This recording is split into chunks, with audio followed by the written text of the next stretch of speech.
Hi hi hi hi. எங்க இருக்குன்னு பாத்தீங்கன்னா ஜோலார்பேட்டை இருக்கும். ஜோலார்பேட்டை இருந்து எங்க நம்ம ட்ரிப்புன்னு பாத்தீங்கன்னா ஜோலார்பேட்டை டு திருப்பதி.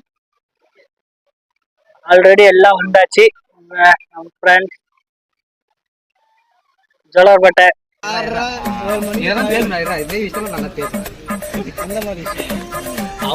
போயிடலாமா?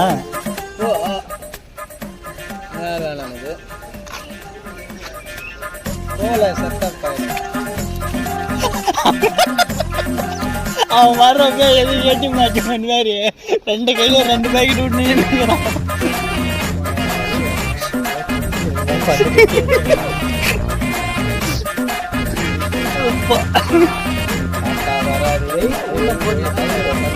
யாரு ஏறுவான்.